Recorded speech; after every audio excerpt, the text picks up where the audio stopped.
감사합니다. 우리 때문에 이 땅이 회복될 줄로 믿습니다. 오늘 본문 말씀은 로마서 15장 14절로 21절입니다. 이제 바울은 로마서를 쓰면서 이제 결론 마무리를 짓고 있어요. 이때가 바로 AD 57년경 바울이 3차 전쟁을 마치고 예루살렘 가서 선교 보고 마치고 또 이방인 교회가 예루살렘 교회를 헌금해 준 게 있거든요. 헌금에 전달하고 거기서 파송을 받아서 로마로 가기로 이렇게 마음을 먹었습니다. 가는 길에 이제 고린도에 잠깐 들르죠. 한 3개월 정도 고린도에서 머물러요. 누구 집일까요? 가이오 장로님 집. 식주인이라고 소개했죠. 이분 집에서 비교적 편안하게 대접을 받으면서 이제 체류를 합니다. 아무리 계산해 보니까 로마로 가는 길이 자꾸 늦어지거든요. 그래서 이분들에게 복음에 대해서 편지를 먼저 써 보내야 되겠다. 그러니까 이 복음에 관해서 쭉 설명을 합니다. 로마서는 기독교의 복음을 설명해 주는 보석과 같은 너무 중요한 책이 로마서예요. 전에 말씀드렸죠. 로마서는 성경 전체가 아주 값비싼 반지라면 로마서는 뭐가 떠요? 다이아 보석과 같은 것이 로마서다. 그만큼 소중한 게 로마서예요. 바울은 로마서를 쓰자마자 이렇게 말하죠. 나는 모든 사람들에게 복음의 빚을 졌는데 특히 로마에 있는 여러분을 위해서 내가 늘 기도합니다. 하나님이 나의 증인이 되십니다. 내가 로마에 빨리 가서 너희들에게 이 복음의 풍성함을 확립시켜주고 싶습니다. 자꾸 길이 막힙니다. 그래서 이 편지를 쓰는 겁니다. 하면서 이제 복음에 대한 한마디 정의를 먼저 내려요. 로마서 1장 16절. 이 복음은 모든 믿는 자를 구원하시는 뭐가 된다고요? 하나님의 능력입니다. 모든 믿는 자를 구원하시는 하나님의 능력. 수식어 다 빼버리면 뭐가 남죠? 복음 이꼴 하나님의 능력. 어떤 사람도 복음 받으면 다 변화된다는 거예요.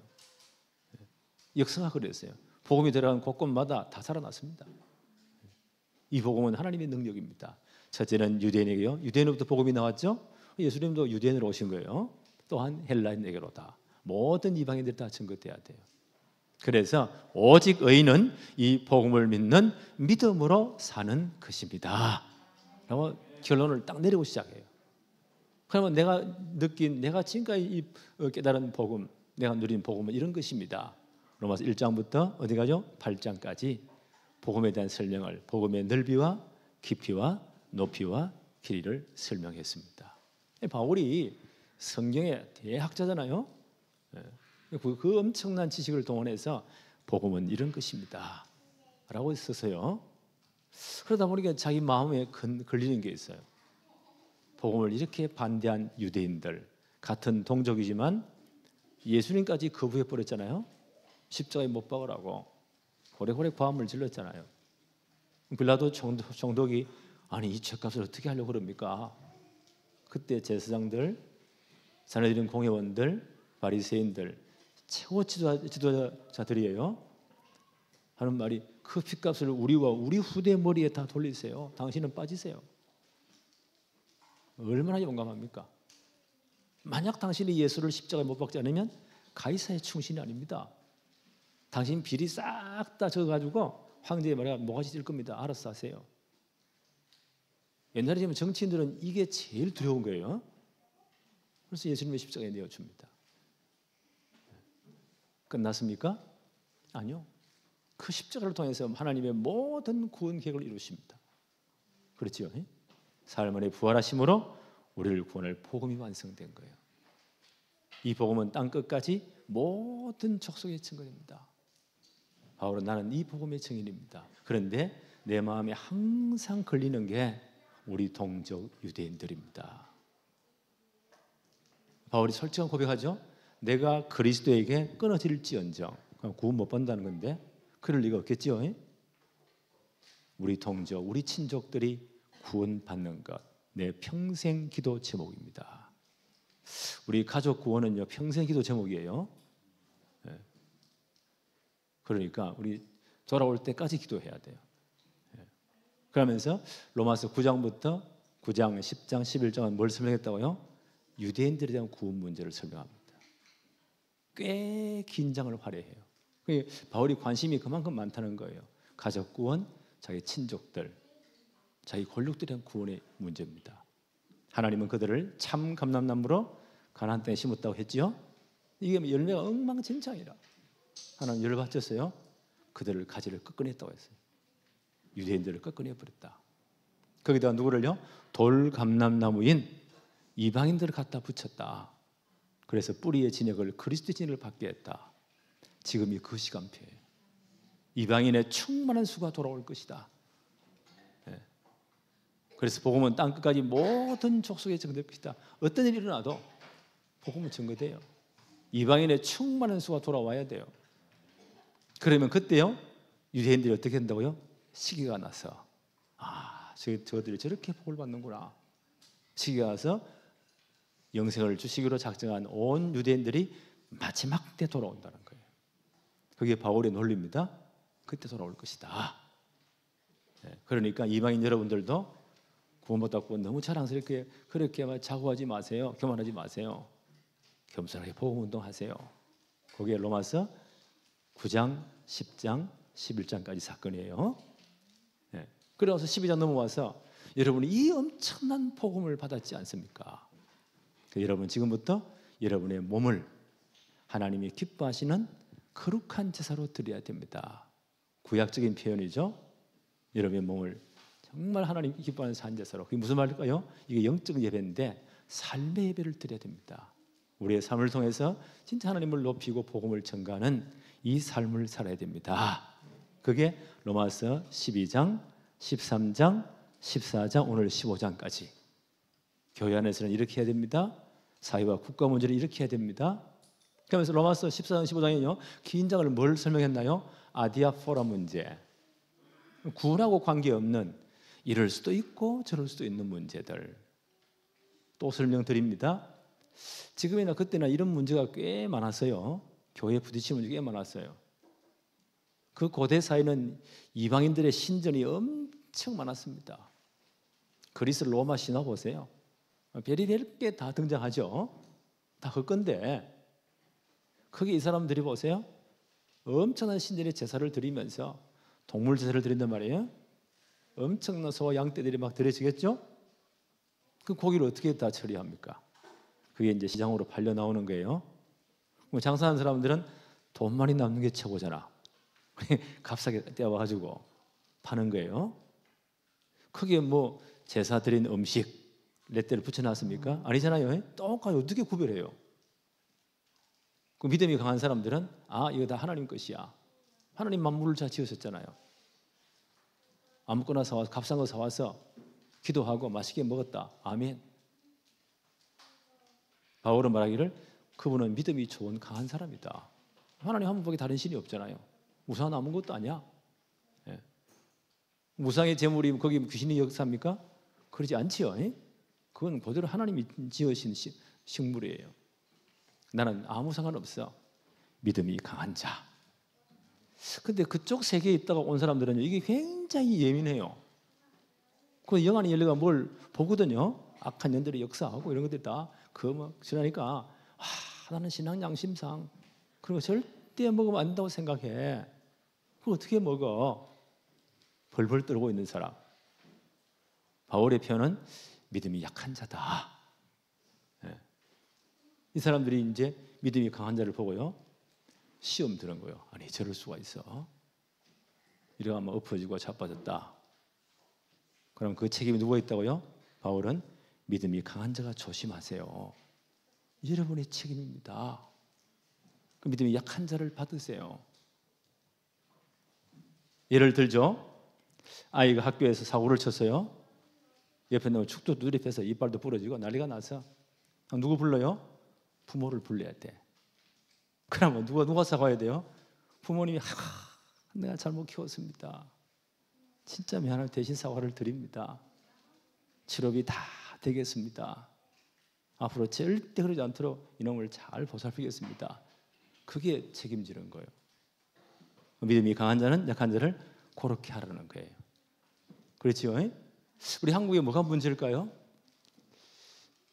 한 100년 전 선교사님들이 한국에 와보니까 그때 조선 말은 사회가 엉망진창이었어요. 좀 산다는 양반들은 첩이 없는 사람이 없고, 그때 농사를 짓는 사회잖아요. 추수하고 나서 전부 사랑방에 모여가지고 담배를 얼마나 피워대는지 내 어릴 때 우리 시골집에 생각나요. 동네 영감들 다 모여가지고 그냥 불판에 모이가 화도 치는 거예요. 노름하는 거예요. 이 판돈이 점점 커지네. 안에 농사는 싹 다 꼬로박고, 어떤 놈 마누라까지 잡히고 팔아먹네. 이런 놈도 있고 막 별의별 놈이 다 있어.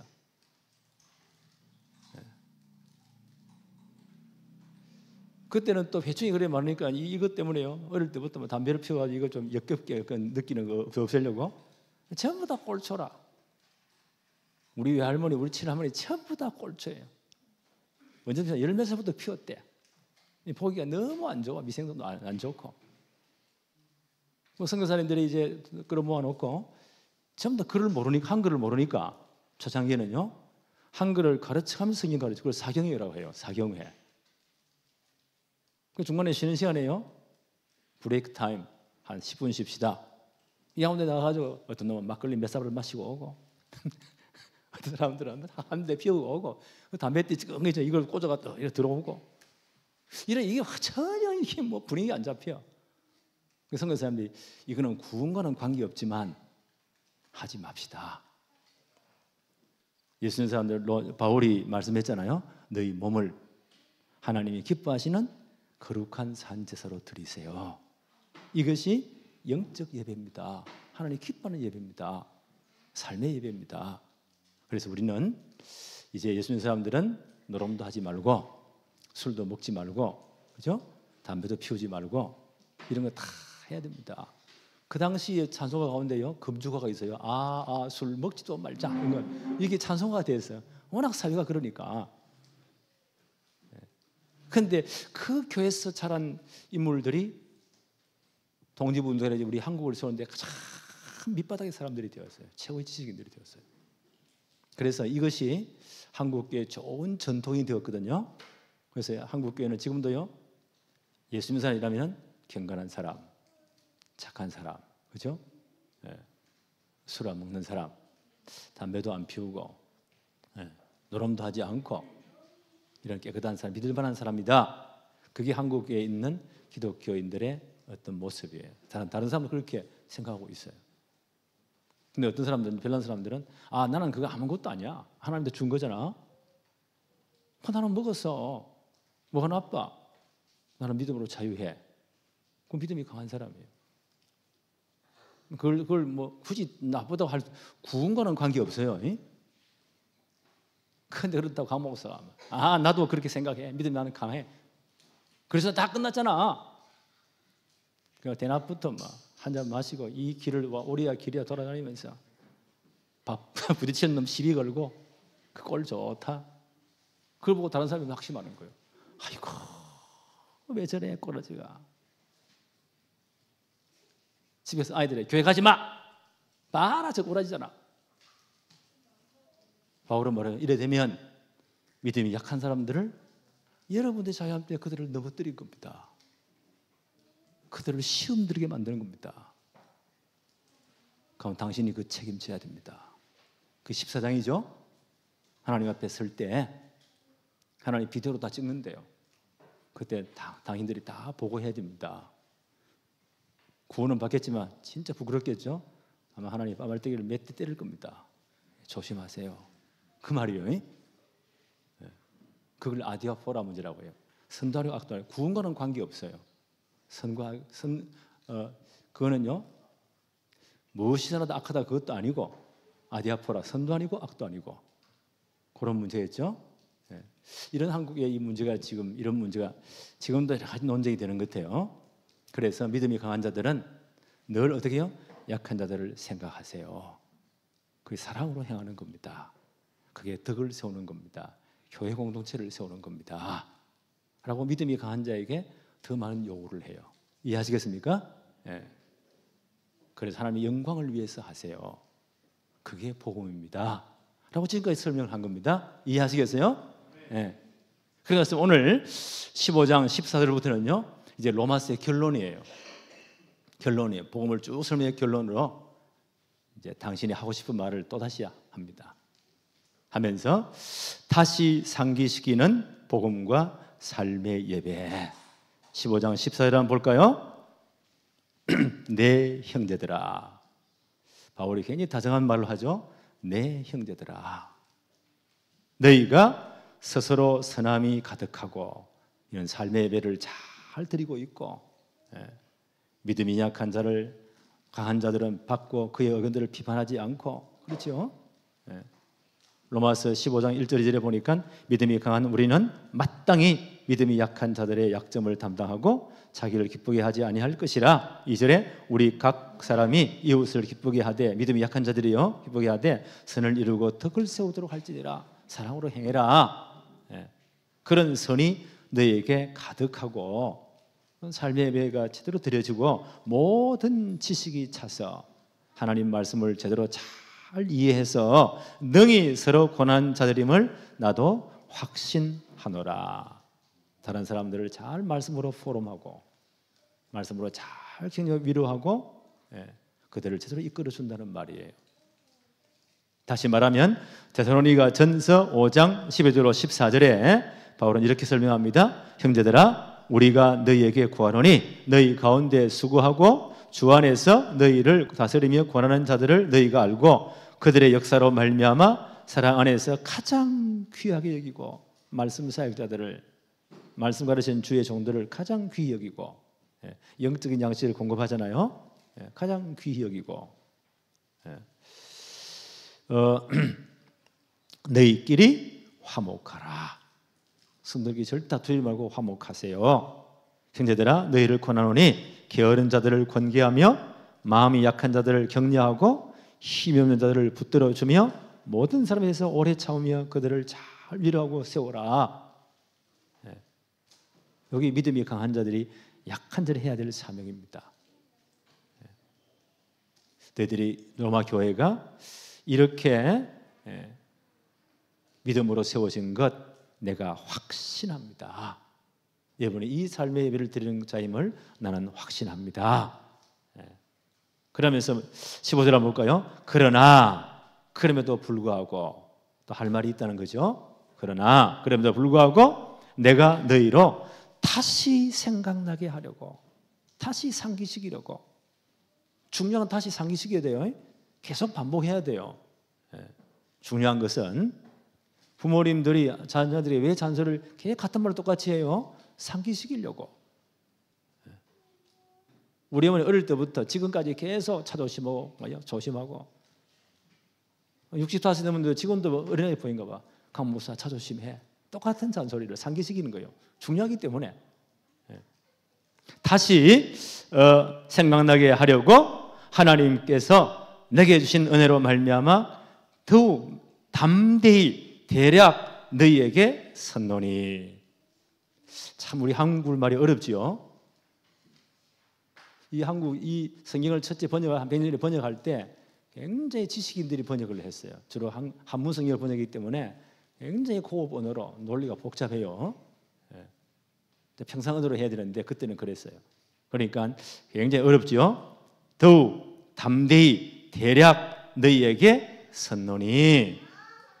이걸 다시 정확하게 번역하면, 다시 상기시키기 위해서 어떤 부분은 아주 담대하게 섰다. 그렇죠? 이해하시겠어요? 어떤 부분은 다시 너희 복음을 상기시키기 위해서 어떤 부분들은 더욱 담대하게 너희에게 섰다. 복음을 다시 강조하기 위해서. 그게 어떤 부분일까요? 로마서 1장 16절 17절에 보니까 나는 복음을 부끄러워하지 아니합니다. 왜냐하면 이 복음은 모든 믿는 자를 구원하시는 뭐가 된다고요? 하나님의 능력이 됩니다. 복음이 꼴 하나님의 능력입니다. 어떤 사람도 복음 받으면 살아납니다. 이게 복음의 능력입니다. 첫째는 유대인에 또한 헬라인에게입니다. 유대인에게서 복음이 나왔잖아요. 헬라인에게 이방인에게 전부 다 복음이 정될 것입니다. 오직 의인은 이 복음을 믿는 믿음으로 사는 것입니다. 이걸 강조하고 싶다는 거예요. 1장부터 8장까지 복음에 대한 설명이에요. 복음의 이런 것입니다. 복음의 넓이와 깊이와 높이와 길이를 설명했어요. 그러면서요, 복음에 다시 한번 강조하기를 로마서 8장 1절 2절에 이렇게 바울은 말합니다. 그러므로 이제 그리스도 예수 안에 있는 자에게는 결코 정죄함이 없습니다. 진짜 복음 받은 사람, 그리스도 예수 안에 있는 사람에게는 결코 율법의 정죄함이 없습니다. 사주팔적 운명 이런 거 다 끝났습니다. 율법의 정죄함이 없습니다. 이는 그리스도 예수 안에 있는 성령의 생명의 성령의 법이 죄와 사망의 법에서 너희를 완전히 해방시켜 버렸습니다. 생명의 성령의 법이 죄와 사망법 불신자 6가지 상태에서 완전 끝냈습니다. 이게 복음입니다. 바울이 뭐라고요? 다시 한번 상기시킵니다. 어떤 부분은 내가 정말 어떤 부분은 아주 담대하게 내가 서고 있습니다. 이것만은 절대 잊어버리면 안 됩니다. 복음은 하나님의 능력입니다. 어떤 사람도 복음 받으면 살아납니다. 첫째는 유대인이요 또한 헬라인에게입니다. 복음이 그렇게 정된다는 거예요.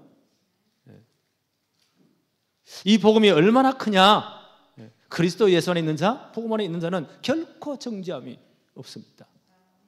이런 생명의 성령의 법이 죄와 사망의 법에서 너희를 완전히 해방시켜 불신자의 상태가 다 끝났습니다. 이게 복음입니다. 바울이 계속 강조하고 있어요. 로마서 8장 28절 진짜 복음 누리는 사람, 복음 받은 사람은 로마서 8장 28절 잘 알죠? 우리가 알거니와 하나님을 사랑하는 자 곧 그의 뜻대로 부르심을 입은 자들, 복음 받은 자들에게는 모든 것이 뭐하여? 합력하여 선을 이루느니라. 그렇지요. 진짜 복음 안에 있는 사람들에게는 어떤 것도 문제가 안 됩니다. 모든 것이 합력하여 좋고 나쁘고 넘어지고 깨어지고 등등등등 전부 다 합력해서 뭘요? 하나님의 계획선을 이루어 버립니다. 이것이 복음을 누리는 겁니다. 여러분 진짜 복음 누리고 있습니까? 조금 문제 사건 터지면 이거 다락방이 뭐고 복음이 뭐고 다 때려치우라고. 그건 복음의 능력을 모르는 사람이에요. 바울은 이 부분을 내가 강조하고 싶습니다. 로마서 8장 28절 우리가 알거니와 하나님을 사랑하는 자 곧 그의 뜻대로 부르심을 입은 자, 복음 받은 사람이죠. 나는 모든 것이 합력의 선을 하나님의 계획에 이루어 버립니다. 어떤 것도 문제되지 않습니다. 이게 복음의 누림입니다. 이 설명을 하는 거예요. 심지어 로마서 8장 29절로 30절에 누가 우리를 그리스도의 사랑에서 끊어내리요? 환난이나 곤고나 박해나 기근이나 적신이나 위험이나 칼이라. 기록된 바 우리가 종일 주를 위하여 죽임을 당하게 되며 도살할 양같이 여김을 받았나이다 함과 같으니라. 그러나 이 모든 일에 우리를 사랑하시는 이로 말미암아 우리가 넉넉히 이깁니다. 어떤 것도 환난도 문제되지 않습니다. 넉넉히 이깁니다. 내가 확신하노니, 복음에 대한 확신이에요. 사망이나 생명이나 천사들이나 권세자들이나 현재 일이나 장래 일이나 능력이나 높음이나 기쁨이나 다른 어떤 피조물이라도 우리를 우리 주 그리스도 예수 안에 있는 하나님의 사랑에서 끊을 수 없으리라. 어떤 것도 문제입니다. 환난, 기근, 적신, 위험이나 칼이라. 어떤 것도 문제가 안 됩니다. 하나님 사랑에서 끊을 자가 없습니다. 복음 받은 자는 절대 망할 수가 없습니다. 모든 것 하나님의 계획을 이루어 버립니다. 이것이 복음의 누림입니다. 이걸 강조하고 싶다는 거예요. 나는 우리 교회가 이렇게 되어지기를 바랍니다. 그래서 이 복음을 진짜 누리는 사람은 어떻게 해요? 이제는 삶의 예배를 드려야 돼요. 끝났으니 멋대로 살아요. 그 절대 그럴 수 없다는 거예요. 이 복음을 진짜 누리고 있습니까? 여러분이 진짜 복음입니까? 여러분은 삶의 예배를 드려야 됩니다. 로마서 12장 1절 2절에 그러므로 형제들아 너희가 이 복음 받았기 때문에 그러므로 형제들아 내가 하나님의 모든 자비하심으로 너희를 권하노니 너희 몸을 하나님이 기뻐하시는 거룩한 산 제물로 드리라. 너희 몸을 하나님이 기뻐하시는 거룩한 산 제물로 드리세요. 이는 너희가 드릴 영적 예배니라. 삶의 예배니라. 너희는 이 세대를 본받지 말고 오직 마음을 새롭게 함으로 변화를 받아 하나님의 선하시고 기뻐하시고 온전하신 뜻이 무엇인지를 항상 분별하세요. 그래서 삶의 예배를 드리세요. 마땅히 이렇게 해야 되겠죠? 내가 이 부분을 강조합니다. 오늘 우리 마음판에 새겨지기를 바랍니다. 그래서 바울이 이제 이 복음에 대한 전체를 설명해서 이제 마지막 결론을 내리면서 바울의 자랑, 나는 이 사역을 했습니다. 이 사역이 바울에게 너무너무 자랑스러운 거예요. 나는 이 사역을 했습니다. 바울의 자랑을 이제 말합니다. 16절 한번 볼까요? 이 은혜는 곧 나로, 바울이죠. 나로 이방인을 위하여 그리스도 예수의 일꾼이 되어 하나님의 복음의 제사장 직분을 하게 하신 것입니다. 바울의 자랑이에요. 이방인을 위한 하나님의 복음의 제사장 직분. 나는 이 직분을 지금까지 감당해 왔습니다. 나는 이 직분이 너무 자랑스럽습니다. 이방인을 제물로 드리는 것이 성령 안에서 거룩하게 되어 받으실 만하게 하려 하심입니다. 모든 이방인들에게 복음을 전가해서 그들도 이 복음을 누리는 삶, 그들의 몸으로 하나님께 거룩한 산제사를 드리는, 복음 누리는 삶의 제사를 드리는, 삶의 예배를 드리는 자들이 되게 하는 것, 이것이 내 직분입니다. 그렇죠? 하나님의 복음의 제사장 직분을 감당해 왔습니다. 베드로 사도는 유대인들을 위한 사도예요. 유대인들을 위한 사도입니다. 바울은요, 처음 부르실 때부터 사도행전 19장 15절에 나오죠. 아나니아에게 내가 사울이란 저 친구를 완전 박살냈다. 다메섹 거리와 그 집과 고든 길이에요. 그 거리에 그게 내가 완전 목을 비틀어 가지고 딱 눈 딱 감게 만들어서 박살내놨다. 가서 하나님의 뜻을 전거해라. 아나니아가 처음에는요, 아니 그 사람이요 예루살렘에 살던 공회에서 모든 예수 믿는 유대인들을 체포하기 위해 지금 오고 있습니다. 하나님이 아니야, 내가 완전 손봐놨어. 내가 박살내놨어. 가서 말해. 사도행전 9장 15절에 아나니아가 안수하면서 기도하면서 이야기하죠. 하나님 아내에게 뭐라고 말씀하십니까? 이 사람은 내 이름을, 예수 그리스도의 이름을 이방인들과 임금들과 이스라엘 백성들 앞에서 전하기 위한 택한 나의 그릇이야. 이 사실을 증거해줘. 바울 하나님 처음 부를 때 어떻게 해요? 이방인들을 위한, 임금들을 위해서, 전 이방인들을 위한 사도로 내가 불렀다. 갈라디아 2장 8절 9절에는 이 사실을 분명히 말합니다. 베드로는, 야고보라든지 요한이라 이런 분들은 어떻게 해요? 유대인들을 위한 사도예요. 자신은 뭐라고 소개합니까? 이방인을 위한 사도로 하나님 나를 부르셨다. 그래서 하나님의 복음의 제사장 직분을 감당하게 하셨다. 전 이방인들의 복음 전거에서 그들이 예수 믿고 돌아와서 하나님께 영적 예배를 드리도록, 하나님께 자기 몸을 드리도록 하는 이 사역, 이것이 복음의 제사장 직분의 사역이었다. 나는 이 직분이 너무너무 영광스럽습니다. 나는 이 직분을 지금까지 감당해 왔습니다. 17절 한번 볼까요? 그러므로 내가 그리스도 예수 안에서 하나님의 일에 대하여 자랑할 것이 있다. 하나님의 일이 뭘까요? 전 이방인들의 복음이 전개되는 겁니다. 그렇죠? 이사야 66장 20절에 분명히 말씀하셨죠. 이미 예언해 놨습니다. 이방인들을 문 나라에서 나의 성산 예루살렘으로 말과 수레와 노새와 낙타에 태워서 여호와께 예물로 다 드리게 될 것이다. 이 날이 올 것이다. 이미 예수님 오신 600년 전에 예언된 말씀이에요. 전 이방인들이 말과 노새와 낙타를 타고 다 하나님 성산 예루살렘에 와서 하나님께 거룩한 제물로 드리게 될 것이다. 나는 이 하나님의 복음의 제사장 직분을 감당해 왔습니다. 이게 하나님의 일입니다. 17절 다시 한번 볼까요? 그러므로 내가 그리스도 예수 안에서 하나님의 일에 대하여, 이게 하나님의 일이에요. 이미 예언됐잖아요. 이방인들이 다 돌아올 것이다. 그들에게 제대로 복음 전해서 그들이 다 하나님께 돌아와서 그들의 몸을 하나님 거룩한 산지스로 드리는 이 사명을 내가 지금까지 감당해 왔습니다. 이 하나님의 일에 대하여 자랑할 것이 있거니와. 나는 이게 자랑스럽습니다. 바울의 자랑. 우리 자랑이 뭐가 될까요?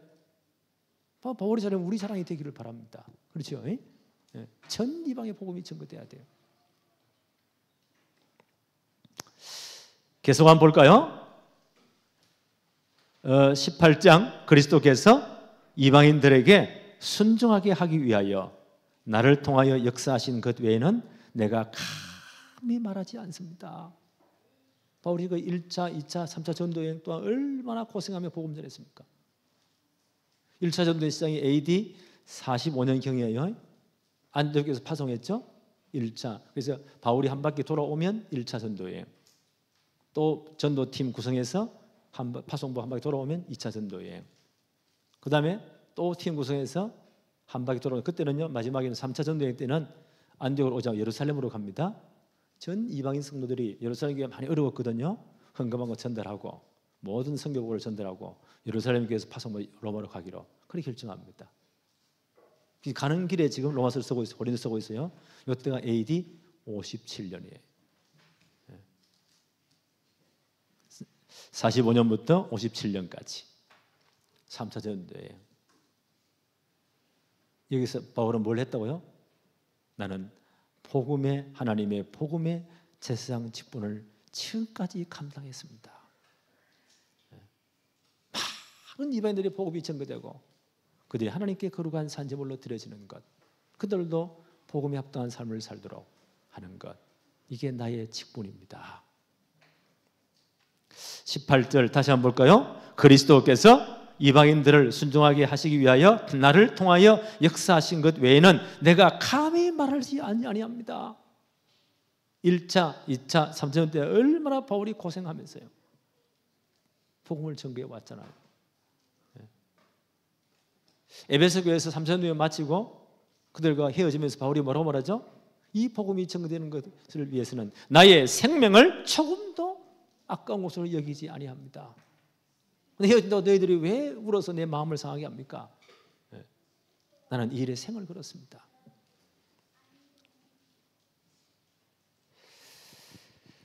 (19절) 한번 볼까요? 표적과 기사와 능력으로 성령의 능력으로 이루어졌으며. 바울이 이방의 복음 전할 때 하나님이 표적을 주시고, 사도행전 13장 보니까 1차 전도여행 때 구브로, 지금 키프로스죠, 그게 파송되었어요. 총독의 복음 전을 하니까 이 마술사, 무점쟁인가 봐, 남자 마술사, 박수무당인가 봐요. 이 양반이 총독의 마음을 딱 사로잡고, 이 총독이 보니까 뭐 정치하는데 엄청 부끄럽잖아요. 뭐든지 무당에 물어보네. 무당이 시킨 대로 하네. 지금 우리나라 보니까요, 대통령이 뭐 누구 무슨 도사 말을 듣고 이랬다 저랬다 가지고 이런 말 저런 말이 막 나오고 하잖아요. 옛날에 지금 똑같아요. 불안하니까 이 양반이 그 무당에 딱 잡혀 있어. 바울이 복음 전하는 이분이 계속 이 박수 무당이 방해하는 거예요. 바울이 예수로 선포하잖아요. 복음 방해 너에게 하나님 역사하셔서 며칠 동안 해를 보지 못하고 눈이 멀게 될 거야. 왜 복음 방해해? 예수 이름을 꺾어버립니다. 이 양반이 눈이 어두워지면서 두루 막 돌아다니면서 막 내리 헤매잖아요. 도울 자를 찾잖아요. 이런 여러 가지 기적을 보고요, 총독이 예수 믿게 된 거예요. 이런 표적이 일어났습니다. 그 다음 보니까 기사들이 일어났습니다. 2차 전도여행 때죠. 바울이 빌립보에 가서요, 가보니까요, 귀신 들린 여종, 이 귀신 들려가 점을 치는데 얼마나 잘 알아맞추는지, 그때 영빨이 최고였는가 봐. 그러니까 그걸 이용해가지고 그 주인은 돈을 엄청 벌겠죠. 이 양반이 보세요, 영안이 열리니까 바울 따라와가지고 지극히 높은 하나님의 종이고 복음을 전하는 사람이다, 따라다니 계속 괴롭히는 거예요. 바울이 며칠 기도했어요. 하나님의 타임을 봅니다. 나사렛 예수 그리스도 이름으로 명하노니 귀신은 떠나갈지어다. 귀신 떠나가 버렸어요. 여성이 온전케 되었습니다. 그럼 우리가 어떻게 박수 쳐줘야 되나? 근데 요 악한 것들이요, 돈 버는 게 이게 돈줄이 끊어졌잖아요. 이래가지고는요 거기다 경찰서에 신고를 합니다. 이 악한 놈들이 와서 우리 산업을 다 망쳤다고. 이래가지고 항상 이 사람들은요 이 정치인들과 함께 블랙 커넥션, 검은 이 줄이 다 연결되어 있어요. 이 바울을 체포해가지고 얼마나 두드리 패고 신문도 하지 않고 이래가지고는요 감옥에 쳐넣어버렸어요. 너무 억울하잖아요. 바울과 실라 그날 밤 뭐 했다고요? 하나님께 진짜 기도하며 찬양했습니다. 온 죄수가 다 듣더라. 그날 밤에 기적이 나는 거예요. 옥터가 움직임이 아마 지진이 일어났는가 봐요. 모든 죄수의 착고가 다 풀리고 수압이 풀리고 옥문이 끼어지고 그 감옥의 간수가요 이 전체 죄수를 책임지는데 한 명으로 도망가면요 자기가 대신 그 죄를 담당해야 돼요. 너무 쪽팔리는 거예요. 그거 보고 졸다가 막 이런 기적이 나니까 옥문이 다 끼어지고 소리 나니까 얼떨결에요. 야 이것들 다 도망갔구나. 큰일 났네. 차라리 죽어버리자. 칼을 빼가지고요 자기를 자살하려고. 이걸 바울이 감옥소에서 봤잖아요. 저 한방에서. 우리가 여기 있노라. 도망가지 않았어. 이 간수가 보니까 야 저분들이 보통 분이 아니구나. 이 사도행전 16장 20절 쭉 나오는 사건이에요. 벌벌 기어 들어옵니다. 그때 항복하잖아요. 선생들이여 여러분 보기에 정말 보통 분들이 아닙니다. 그렇게 두르게 막 어떻게 찬송합니까? 기도합니까? 그 소리는 들었거든요. 우리가 어떻게 하면 구원을 얻으리까?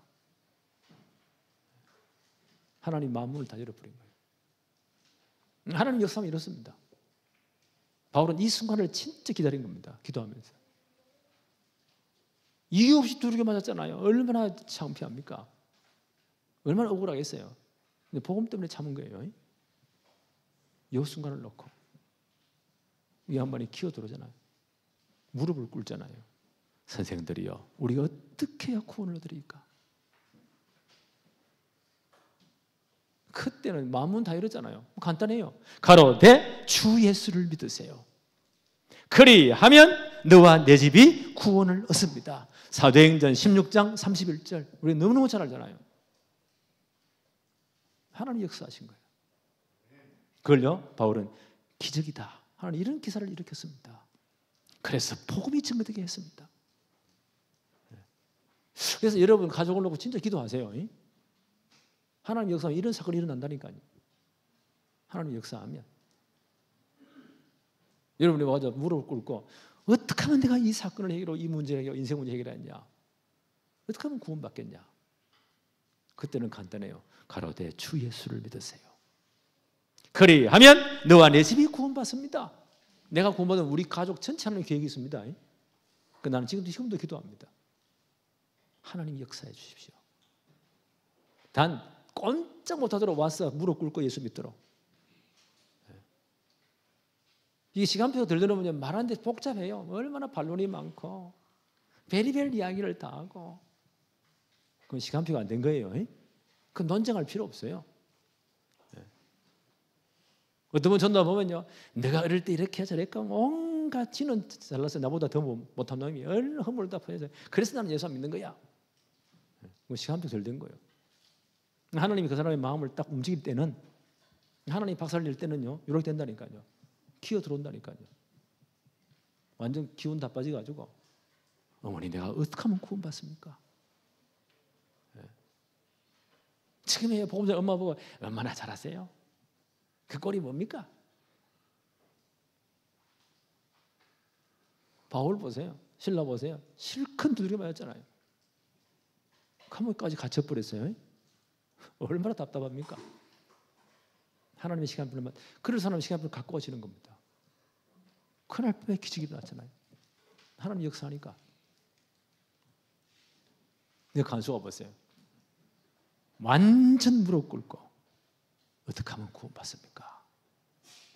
하나님이 딱 준비하신 겁니다.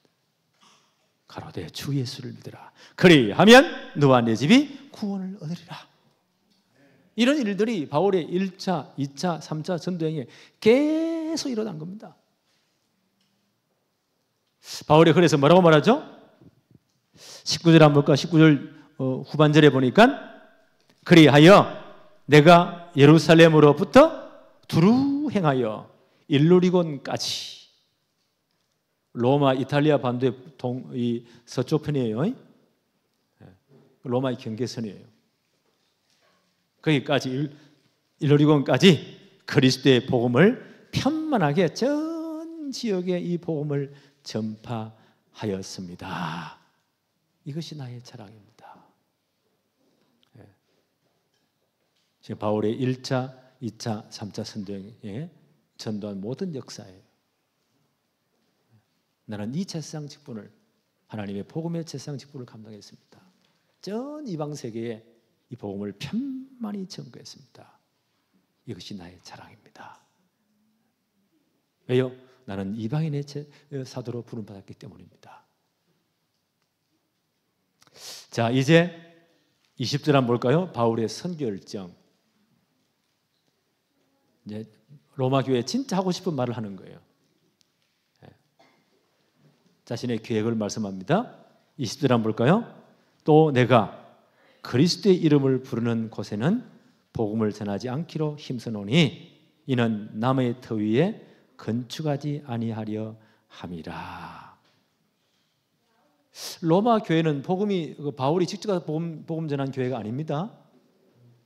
사도행전 2장에 보니까 오순절 날 성령 강림 사건 때 천하 각국에 많은 사람이 순례자들이 왔죠. 그 중에 누가 있다고요? 로마로부터 온 나그네도 있었다. 아마 그 중에 브리스길라가 반드시 있었다고 봐요. 이분들이 저를 복음 받고 마다라방에 참여하고 은혜 받고 돌아가서 로마의 교회가 생겨진 거예요. 주로 가정교회입니다. 그래서 바울이 직접 개척한 교회는 아니에요. 그래서 나는 혹시 로마에 가면 이 로마 교인들이 바울을 딱 붙잡고는요, 절대 다른 데 가지 마. 지금까지 고생했지 않습니까? 1차, 2차, 3차에 얼마나 고난당했습니까? 여기서 편안히 쉬시면서 우리에게 정말 복음의 넓이와 깊이 높이를 잘 가르쳐주고 끝까지 목회해 주세요. 딴 데 가지 마세요. 아마 붙잡고 늘어질 거예요. 그래서 바울이 지금 이제 미리 말합니다. 나의 선교 원칙은, 나의 전도 원칙은 그리스도의 이름을 부르는 곳에는 복음을 전하지 않기로 힘쓰노라. 남의 터에 내가 개척한 교회 아니잖아. 여러분이 이제 복음 도와서 개척한 교회잖아. 여기서 나는 지체할 수가 없습니다. 복음이 정해된 곳에는 지체할 필요가 없습니다. 바로 어디로 가야 돼요? 땅까지 가야 돼요. 그 당시 로마 전 영토의 땅끝인 지금 스페인, 스바나로 번역됐어요. 한자를 그대로 번역한 스바나예요. 우리는 스페인이 더 익숙하죠? 스페인. 좀 가면 포르투갈. 그건 대서양이에요. 그때 세계에서 로마 전 영토의 땅끝이 거기에요. 나는 거기까지 가야 됩니다. 로마에 지체할 수가 없습니다. 이게 내 선교 원칙입니다. 자, 그렇다 다시 한번 보세요. 20절에 또 내가 그리스도 이름을 부르는 곳에는 복음 전하지 아니하기로 힘쓰노니 이는 남의 터 위에 건축하지 아니하려 함이니라. 기록된 바 주의 소식을 받지 못한 자들이 볼 것이요 듣지 못한 자들이 깨달으리라 함과 같습니다. 이사야 52장 15절에 나라와 왕들이 고난받는 종 메시아가 높아진 것을 보고 다 그리스도를 높인 날이 온다는 거예요. 이 말은 뭐예요? 모든 열방 가운데 이 복음이 증거돼야 됩니다. 나는 속히 복음을 전하고 있습니다. 여러분에게 많이 머물러서 지체할 수가 없습니다. 여러분이 빨리 가서 복음에 대해서 말해주고 미리 로마서 전 이후요 복음은 이런 거 없이 미리 설명을 다 해준 거예요. 다 해준 거예요. 그러니까 여러분 이 성경을 보고 정말 복음의 넓이와 깊이와 높이를 제대로 알고 복음으로 각인뿌리 체질화 시키세요. 그럼 여러분이 가서 여러분이 전체 보고 좀 위로받은 후에 여러분이 여러 가지 포럼한 후에 빨리 나를 스바노로 보내주세요. 왜요? 복음은 땅끝에 모두 이게 급합니다. 이게 내 선교 원칙입니다. 그래서 여러분이 아무리 나를 붙잡고 싶어도 나는 거기에 붙잡히지 않을 겁니다. 그러니까 나를 거기까지 보내주세요. 그 이야기를 지금 하고 있습니다. 열방의 복음이 증거돼야 모든 이방의 복음이 증거돼야 됩니다. 복음의 긴급성. 우리는 이 바울의 마음을 본받아야 돼요. 긴급합니다. 그렇잖아요. 그래서 지금 우리 메시지를 흐름을 타면서 237 나라 빈 곳에 복음이 증거돼야 된다. 여기에 관심 가져야 돼요. 인도에 지금 많은 선교사들이 갔지만요, 큰 열매들이 나오지 않았어요. 그렇죠? 인구가 좀 제일 많아요. 중국보다 2천만이 더 많아요. 이게 엄청나요 보니까. 어떤 계급 제도가 딱 고착돼가지고 이 사전에 경관진이에요. 최상류층은 엄청 잘 살아요. 최하류층은 완전 짐승 수준이에요. 누가 마음이 갈급하고 정말 속 터질까요? 제일 밑은 사람. 이 사람들이 복음을 듣습니다. 이런 분들이요, 갈급한 영혼들이 요소수에 꽉 깔려 있어요. 이분들을 모아놓고 제대로 이 순수한 복음 운동을 가르쳐서 제대로 인도를 복음화시키자, 신학교를 만들자. 지금 몇 년 기도해 왔습니다. 몇몇 선교사님이 가서 계속 사람들을 끌어모으고요, 한 분 한 분 세우고 있습니다.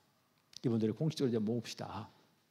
모아서 이제 개강할 때 몇 사람 들어가 개강하고 나머지 수업은요 촬영해 가지고 거기 다 보내주면, 일단 영어로 통역해 주면, 우리말 영어잖아요. 통역되면 그 왼쪽에는 우리말, 오른쪽에는요 한국말, 그 영어로 통역되면 폼부터 넣어가지고 요 한국말 빼고 그 족속 방언들을 넣어가지고 만들어서 계속 공급해 줍시다. 인도에 공식적으로 인정된 언어만 22개. 방언이 엄청 많다는 거예요. 이 전략을 써야 됩니다. 지금 이제 이걸로 기도하고 있어요. 여러분 기도해 주세요. 하나님 엄청 기뻐하실 거예요. 바울의 관심은 나는 여러분의 많이 머물 시간이 없습니다. 이게 성경 원칙입니다. 모든 열방의 복음이 증거되어야 됩니다.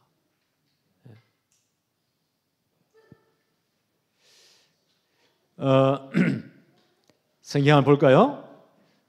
15장 23절 24절. 이제는 이 지방에 일할 곳이 없고, 바울이 1차, 2차, 3차 전도한 곳입니다. 주로 소아시아 지역이고 마게도냐 지역, 아가야 지역이죠. 곳이 없고, 또 여러 해 전부터 언제든지 스바나로, 스페인입니다. 땅끝으로 생각했어요. 스바나로 갈 때에 너희에게 가기를 바라고 있었으니, 24절, 이는 지나가는 길에 너희를 보고 먼저 너희와 사귐으로 얼마간 기쁨을 가진 후에 너희가 그리로 보내주기를 내가 바랍니다.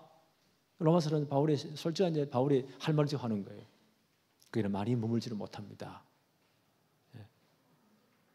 스바냐까지 가야 됩니다.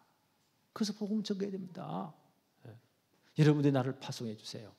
성경이나 모든 것 다 해서 나를 도와주세요. 28절 한번 볼까요? 로마서 15장 28절.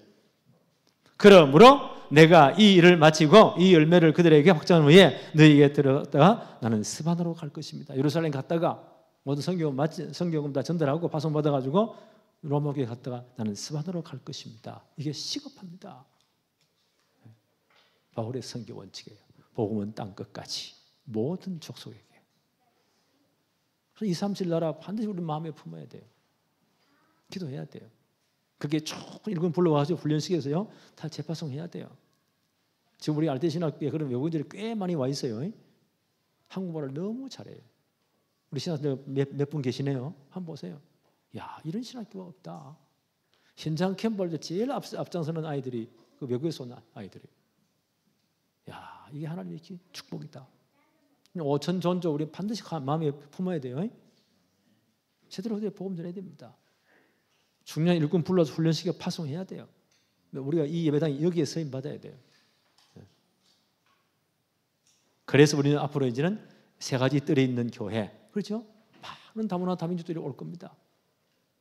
그들이 와서 제대로 복음 받아야 돼요. 우리 예배실이 많잖아요.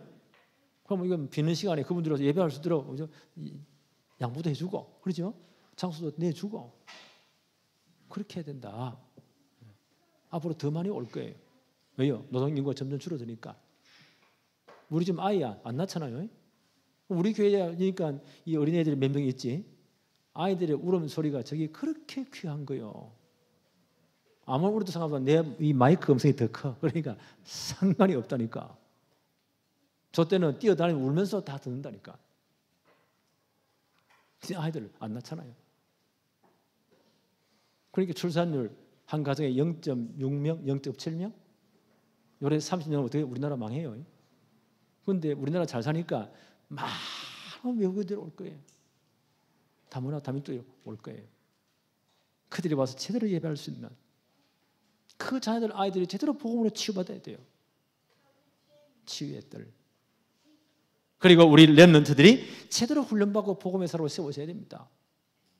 세공화 일꾼으로 앞으로 2030년, 2080년 진짜 주역되도록 최고의 영적 서밋, 기능 서밋, 문화 서밋으로 훈련시켜야 돼요. 이런 아이들의 뜰이 있는 교회. 그때 하나님 이 예배단을 허락하신 거예요. 여기에 딱 방향 맞춰야 돼요. 그래서 지금부터 뭐요? 금토일 시대를 열자. 금요일 날 전체를 마치고 다 함께. 요거 방두개 있죠? 그러니까 거기서 이제 훈련하는 거예요. 토요일 날 핵심에 다 참여해가지고 방향 맞추고. 그리고 이제 점심갈로 먹고는요, 이 지역 전체 캠프로 나가야 됩니다. 한 몇 달 도고 나면 딱 보일 거예요. 아, 어디에 뭐가 있다, 뭐가 있다, 다 보일 거예요. 그럼 전략이 딱 나옵니다. 제대로 복음 전하자. 특별히 학교가 많아요. 한 몇 달 도고 보면 딱 전략 보일 겁니다. 하나님 분명히 깨닫게 하십니다. 주일날 모여서 뜨겁게 예배하고 하나님 찬양하고 은혜 받고 이런 시대를 열어야 된다. 이게 우리의 복음의 제사장의 직분입니다. 이 축복이 우리 교회에 충만하기를 바랍니다. 기도합시다. 하나님 아버지 감사합니다. 오늘 이 귀한 주의 날 오늘도 예배의 축복을 누리게 하심을 너무 감사합니다. 이제 바울이 하나님의 복음의 제사장 직분을 이렇게 영광스럽고 사랑스럽게 생각했는데 이 축복이 우리의 것이 되게 하여 주옵소서. 우리 교회의 축복이 되게 하여 주옵소서. 예수 그리스도 이름으로 기도하옵나이다. 아멘.